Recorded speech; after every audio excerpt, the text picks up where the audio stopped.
So here's an example of a visual ad visual argument such as you might end up analyzing for your project. I like this one because it has both a picture and a fair amount of words, so it gives you a fairly rounded, lots of things to look at. Now, you can pick something that has more words, you can pick something that has primarily image, it's up to you. You can even pick something that has no words at all and it's just an image, and you can make that work.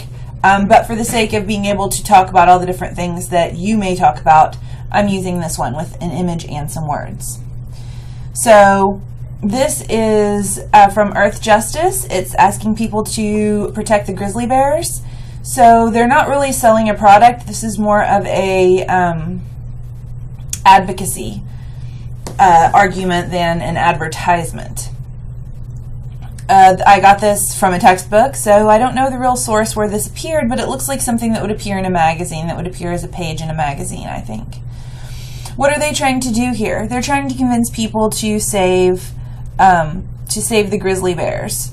They want people to oppose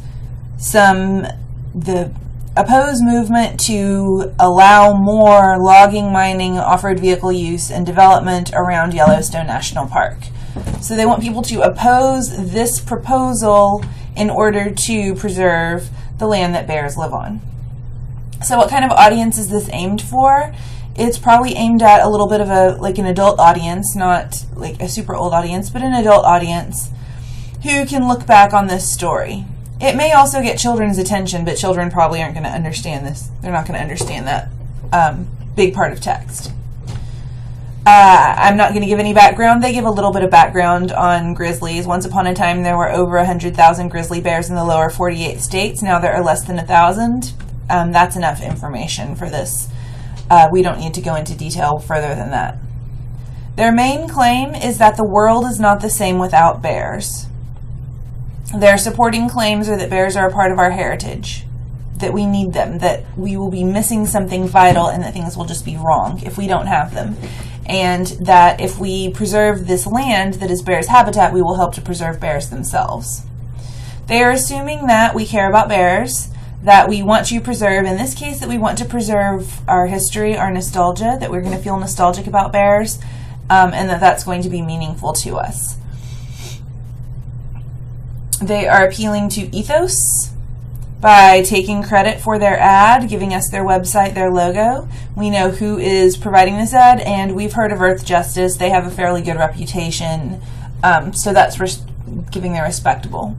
They're definitely appealing to emotion, to pathos, because they are showing us a scene from childhood, or that will remind us of our childhood, so they're trying to make us feel nostalgic, definitely that way.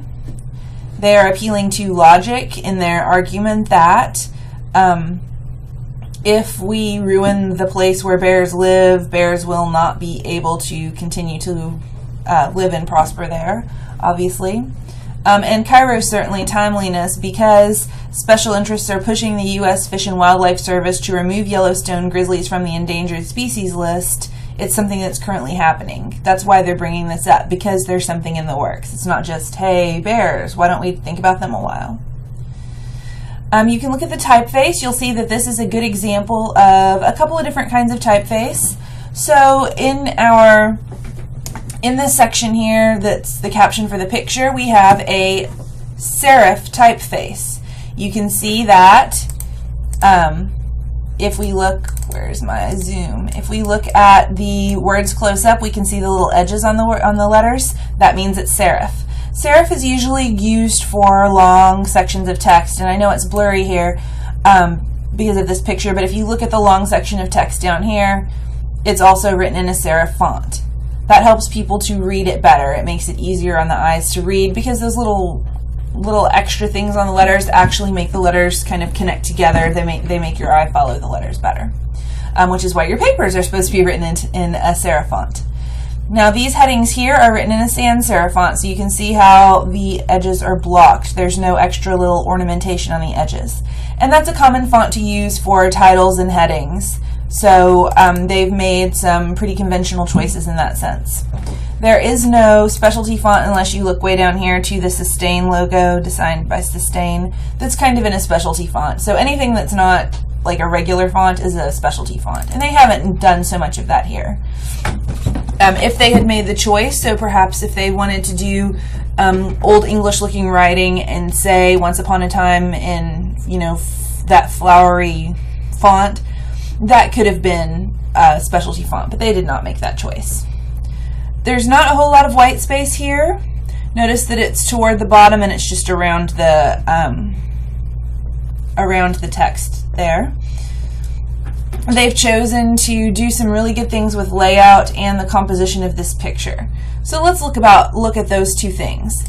So if we look at the layout, the first thing that your eye is going to see, you're naturally going to start at the top left corner because that's how we read. In other cultures, they do that a little differently. So you're naturally going to start at the top left corner. And in this case, we have a specific layout that actually gives your eye a path to follow. So the first thing you're going to notice is these two giant lizards, and then you notice Goldilocks, and then you notice the littler lizard.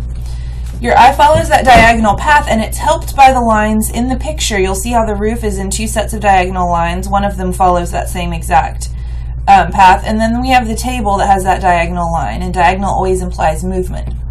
So your eye's going to go downward and take in that picture. Then once your eye is lower on the page, you're going to see this big statement here that sticks out. It's just not the same without bears. And the bottom help keep bears in the picture. Probably going to go back up to this white font. What's going on in the picture?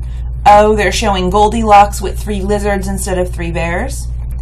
And then if you are still interested, you'll go back down here and you'll read this text instead. Notice that this gets your attention because it's in the place your eye goes first, because the lines draw your eye downward, and because of the colors used. So the background of this picture, we have the brick fireplace, the door, the table. Those things are in neutral colors. We've got some white, we've got some tan, and some brown there. The things that are in the brighter colors are what pops out at us. So we have the green and turquoise and purple lizards. We have Goldilocks with her pink outfit and her yellow hair that are coming made more prominent. So notice some other details that are here that are pretty important in this picture. So we have the fact that these lizards are made to seem menacing. Look at the little one crossing its arms. Mom's pointing at at Goldilocks. Dad's towering over her. They're both glaring. All of them have little red in their eyes. Mom's sticking her tongue out. So this is very menacing. We know which one is the mom and the dad because the mom's wearing an apron and the dad's wearing a hat. Notice that the style of hat they chose is kind of like a mobster hat, which may also make dad seem more menacing too. But even little lizard here is not happy. And Goldilocks, of course, is scared. She's got these lizards towering over her and threatening her. So she's got her mouth open. They've got this Germanic little Bavarian-looking costume on her that definitely makes us think of fairy tales, the Germanic fairy tales, Hans Christian Andersen, the Grimms. Definitely brings that to mind. She's got the pink bows in her hair. But also, we have this idea that pink goes with innocence. So little blonde Goldilocks with her pink outfit, she's so vulnerable. And here are the lizards coming after her. So this image does a very good job of communicating a lot of information at once. Now they've picked Goldilocks. Everyone knows the story. Everyone is familiar with the story. So they don't have to say more. They just have to say, if you don't have bears in this image, it's different.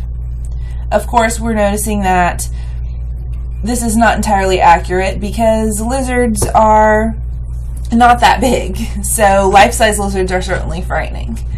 The other thing that we need to think about is that bears are kind of scary themselves.